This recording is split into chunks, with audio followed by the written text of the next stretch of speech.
મારે heart transplant માટે એક ડોનરની જરૂર છે. બ્લડ ગ્રુપ બી પોઝિટિવ છે. ઠીક છે, થેન્ક યુ.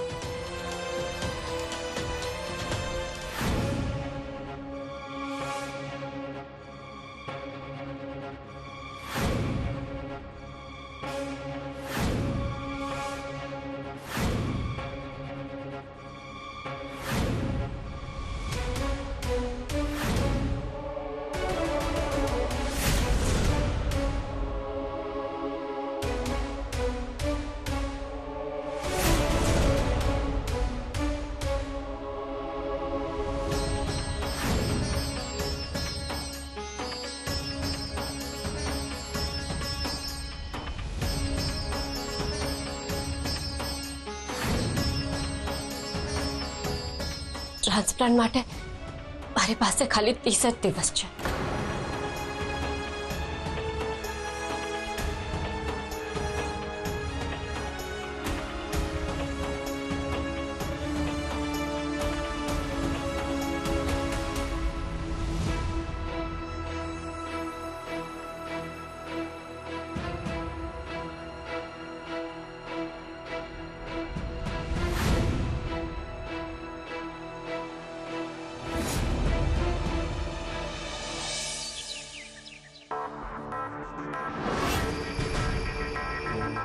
મીરા હોસ્પિટલ થી આવીને હાથ ધોયા કે પછી એમ જ ફ્રીજ ને અડી રહી છે? ધ્વનિતને પાણી પીવું હતું એટલે ખાલી બોટલ લેવા આવી છું. ધ્વનિતને ડિસ્ચાર્જ કરી દીધો? હા. મીરા, જો 1 મહિનાની અંદર ધ્વનિતને ડોનર નહીં મળ્યો ને તો એના બચવાના ચાન્સીસ નથી. પૈસાનો બગાડ થઈ રહ્યો છે અને હોસ્પિટલની ઉધારી પણ વધી રહી છે. આ બધું કઈ રીતે પાર પાડીશું? ધ્વનિત, તું શું કામ અંદર આવ્યો? લજ્જા આંટીની વાત સાચી છે. ખોટો ખર્ચો કરવાની કોઈ જરૂર નથી. અમે જીવન જીવવાનું તો થોડું જ છે ને. બધા બહાર આવો, મારે તમારી સાથે વાત કરવી છે. બધા બહાર આવો.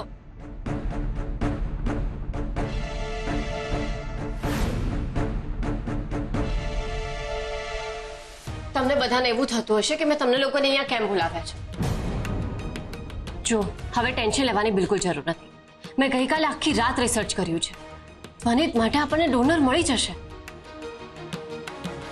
પણ એના માટે મને તમારા બધાની મદદની જરૂર છે. આ NGO નું લિસ્ટ છે, અહીંયા તમારે અપ્રોચ કરવાનો છે. અને આ હોસ્પિટલનું લિસ્ટ છે, અહીંયા ઘણા બધા ગંભીર દર્દીઓ એડમિટ છે અને આવા કેસમાં એમના પરિવારવાળા ઓર્ગન ડોનેશન માટે તૈયાર થઈ જતા હોય છે. એટલે તમારે અહીંયા અપ્રોચ કરવાનો છે. અને લજાંટી મિલાંટી, તમે બંને જણા ઘરે જ રહો છો એટલે તમારા બંને માટે પણ આ એક લિસ્ટ બનાવ્યું છે. તમારે ખાલી કોલ કરવાનો છે અને પૂછવાનું છે. અને જો કોઈ પણ શક્યતાઓ લાગે ને તો એનું એડ્રેસ મને આપી દેજો. હું જાતે જઈને ત્યાં તપાસ કરીશ. ઠીક છે. ઓટીવા, તમે અન્નજનનો ત્યાગ કર્યો છે એટલે તમારે ઘરમાં જ રહેવાનું છે. તમારે ધ્વનિતની પાસે રહેવાનું છે અને એનું ધ્યાન રાખવાનું છે. સરગમ, પ્લીઝ મહેરબાની કરીને આ બધું બંધ કર. તમે બધા એવું વર્તન કરો ને કે મને કશું થયું જ નથી. મને બહુ ખરાબ ફીલ થાય છે જ્યારે તમે બધા મારા કારણે હેરાન થાવ છો. ધ્વનિત, તને ડોક્ટરે આરામ કરવાની સલાહ આપી છે ને, તું ખોટી ચર્ચામાં નહીં પડ. બધાને તો કામ સોંપી દીધું મહારાણી, તું શું કરીશ? તમને બધાને જે લિસ્ટ આપ્યું એની એક કોપી મારી પાસે પણ છે. જેમ જેમ મને સમય મળશે હું પણ આ બધી જગ્યાએ તપાસ કરીશ. સમય મળશે એટલે? એવું તે શું કામ કરે છે કે તારી પાસે સમય જ નથી? મને નોકરી મળી ગઈ છે. આ બધી ટેન્શનમાં ગઈકાલે કહેવાનું રહી ગયું. તારે નોકરી કરવાની શું જરૂર છે? આમ તો એને નહીં, ઘરમાં એક એક વ્યક્તિને બહાર નોકરી કરવા જવું પડે ને તો એમાં નવાઈ નથી. કારણ કે ઘરમાં પૈસાની સ્થિતિ શું છે એનાથી તો બધા વાકેફ જ છો. અને નોકરી કરવા નથી જવાનું એટલે શું? એ નોકરી કરવા નહીં જાય તો તું જઈશ? તારે તો નોકરી કરવાની નથી તો ઘરમાં આવક ક્યાંથી આવશે? ઇન્દુબેનને જે પ્રોપર્ટી આવવાની હતી એના માટે તો મોટી બાએ ના પાડી દીધી છે, તો સરગમે તો નોકરી કરવા જવું જ પડશે ને.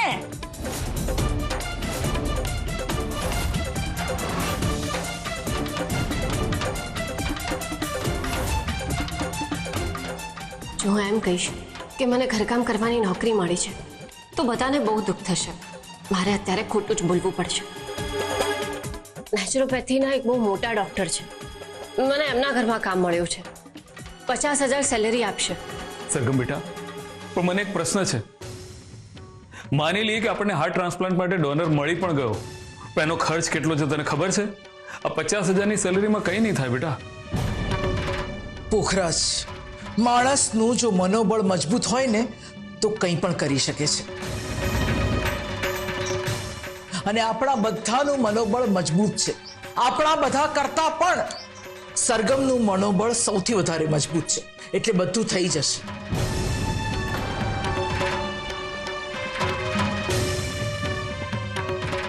મારે હવે જવું પડશે, મોડું થઈ રહ્યું છે.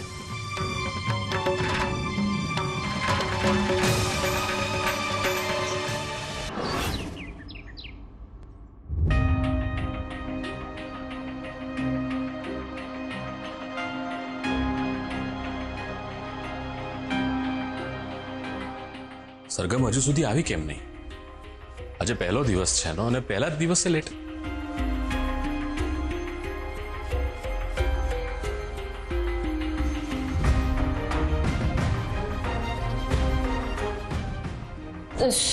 સોરી મારે આવામાં 10 મિનિટ મોડું થઈ ગયું. ઇટ્સ ઓકે, કશો વાંધો નહીં. સાફ સફાઈ બાકી છે, એ પહેલા પતાવી લો.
સરગમ,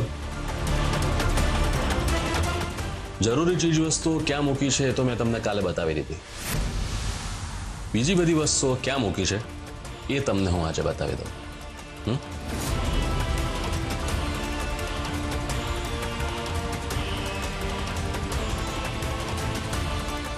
તો આવો મારી સાથે રસોડામાં.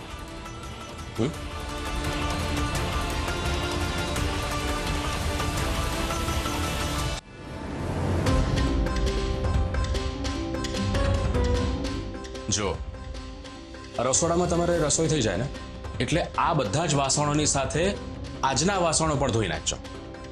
હા. અને આ રહ્યો તમારો ડિટર્જન્ટ બાર.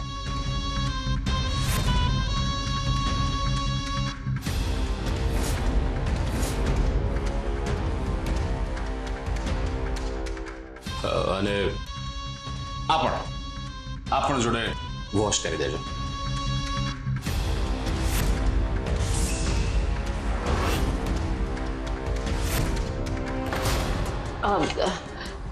હું હવે કરી લઈશ. તમારે જવું હોય તો જઈ શકો છો.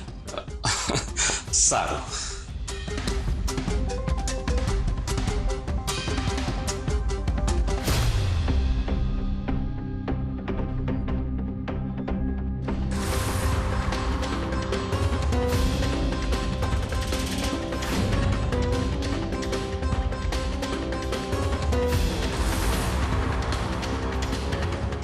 ખબર નહીં આ અજીબ બેચેની શું કામ લાગે છે.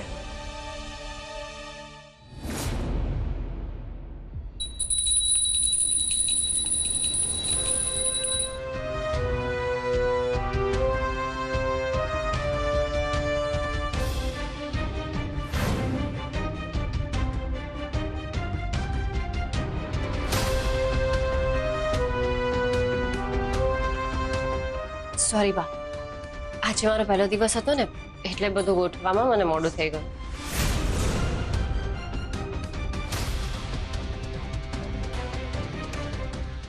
આવ!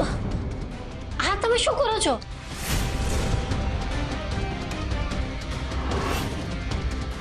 શાંત થઈ જા સરગમ. ધ્વનિતનું વિચારીને તારે આ કરવું જ પડશે. જો બા, થોડું ધ્યાન રાખો. તમારા દાંત મારી આંગળીને વાગી રહ્યા છે. પ્લીઝ.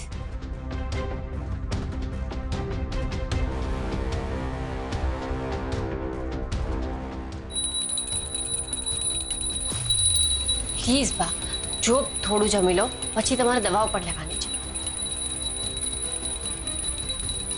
પ્લીઝ બા. અરે પ્લીઝ બા.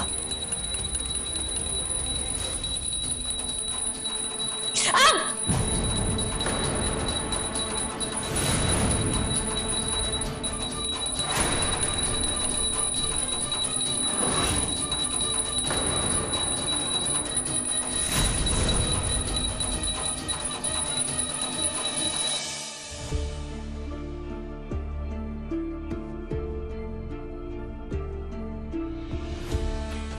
ધ્વનિત એ શું કરે છે?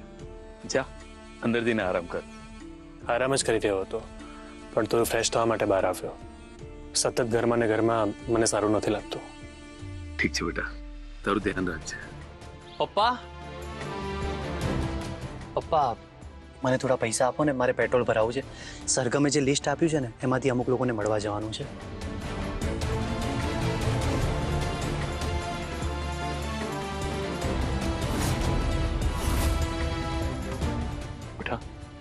બેટા મારી પાસે તો પૈસા નથી. એટીએમ માંથી પૈસા ઉપાડવાને રહી ગયા છે. કોઈ વાંધો નહીં, હું BRTS-માં જતો રહીશ. પણ પછી તારે ત્યાંથી બીજે જવું હશે તો? ચાલતો જતો રહીશ, કોઈ વાંધો નહીં પપ્પા. મારા કારણે તમે લોકો બહુ હેરાન થાવ છો. તમારે તો બિઝનેસનું પ્લાનિંગ પણ કરવાનું હતું. તમે પ્લીઝ આ બધું રહેવા દો. ધ્વનિત, તું મારો નાનો ભાઈ છે અને પૈસા તો આજે નહીં તો કાલે આપણે કમાઈ જ લઈશું. હા, એ વાત સાચી છે કે અત્યારે આપણી પરિસ્થિતિ ખરાબ છે, પણ એકવાર ડોનર મળી ગયો ને પછી બધું ઠીક થઈ જશે. એટલે તું પ્લીઝ ગિલ્ટી ફીલ નહીં કર.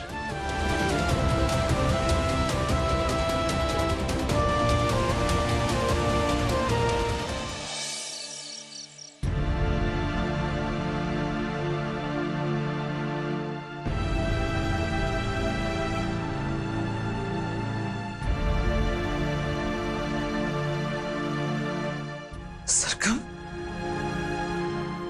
આવી ગઈ બેટા? તમે હજુ સુધી જાગતા હતા?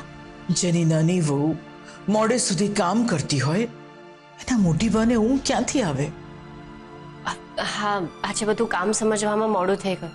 જો બેટા, મને તારા પર પૂરેપૂરો વિશ્વાસ છે, છતાં પણ આજે એક પ્રશ્ન પૂછી રહી છું. આજે તું સાચું બોલી હતી ને કે તું કોઈ નેચરોપેથીના ડોક્ટરને ત્યાં કામ કરે છે? હા, પણ તમે શું કામ આવું પૂછો છો? હું કેમ ખોટું બોલું? ચિંતા થાય છે મને તારી. એક બાજુ ધ્વનિત માટે હાર્ટ ડોનર માટે તું આટલી દોડાદોડી કરે છે, તારે તારી તબિયતનું પણ ધ્યાન રાખવું પડશે બેટા. તમે ચિંતા ના કરો, હું બધું જ મેનેજ કરી લઈશ. પણ ભનિતને કેમ છે હવે? થોડો નિરાશ થઈ ગયો તો એ. પછી મેં એને કહ્યું કે સરગમ તારા માટે હાર્ટ ડોનર શોધી જ કાઢશે. જો, હું એના માટે દાડમ લાવી છું. એને ભાવે છે ને, અને હાર્ટ પેશન્ટ માટે સારી પણ હોય છે. ચાલો. સરગમ, હું આ શું પડ્યું છે સાડી પર?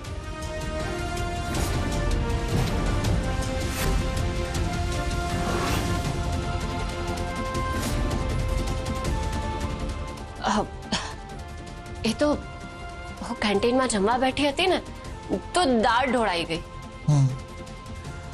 કઈ નહીં બેટા, જા તારા રૂમમાં ને ફ્રેશ થઈ જા.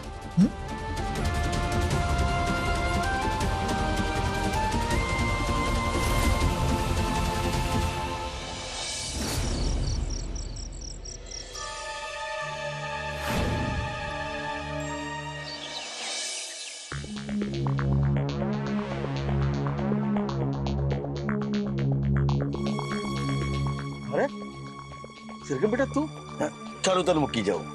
ના ના, મારે અહીંયા નજીકમાં જવાનું છે, તમે તકલીફ ના લેશો. અરે એમાં તકલીફ છે નહીં. શું થયું બેટા, કઈ પ્રોબ્લેમ છે? હા, ફરીથી તબિયત દિવસે ને દિવસે વધારે બગડતી જાય છે. એનું હાર્ટ ટ્રાન્સપ્લાન્ટ કરાવવું બહુ જ જરૂરી છે અને એના માટે કોઈ ડોનર નથી મળી રહ્યો. તું ચિંતા નહીં કર બેટા, હું કઈ મારી ઓળખાણ લગાડીશ. સાચે તમે આવું કરી શકશો તો મારા માથેથી બહુ જ મોટું ટેન્શન ઉતરી જશે અને હું તમારો આ ઉપકાર જીવનભર નહીં ભૂલું. અરે બેટા, એક મામા ભાણી માટે આટલું તો કરી શકે ને. Thank you so much. ખુદી કહું, તારી ઈચ્છા જરૂર પૂરી કરીશ સરગમ. તારા ધ્વનિતને હું એવો ડોનર આપીશ કે તને આખી જિંદગી અફસોસ રહેશે કે તું આ રસ્તે કેમ ચાલી.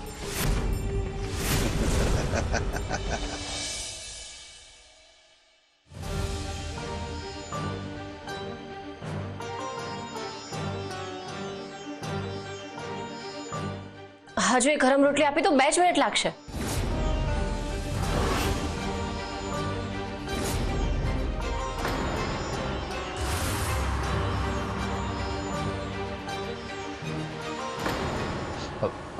ના ના, મેં જમી લીધું છે.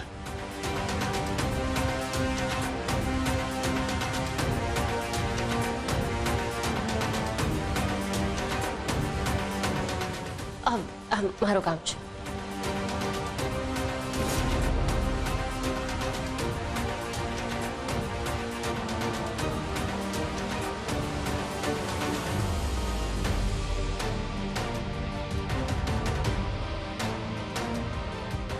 થોડાક જ દિવસમાં મારું ઘર બહુ સારી રીતે સંભાળી લીધું છે.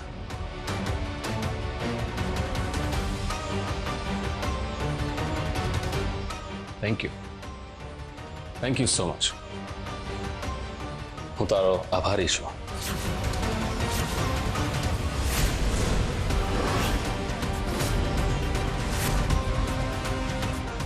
તમે પ્લીઝ હાથ અડાડ્યા વગર વાત કરશો તો સારું રહેશે. સોરી, હું તો તને મારા ઘરના સદસ્યની જેમ જ માનું છું, પણ તારી વાત સાચી છે. પારકી સ્ત્રીને આમ અડવું ના જોઈએ. 1 મિનિટ.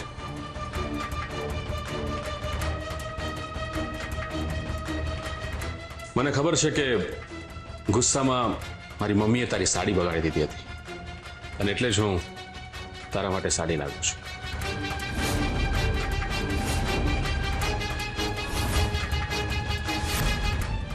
ના ના, મારે આની કોઈ જરૂર નથી. 1 મિનિટ.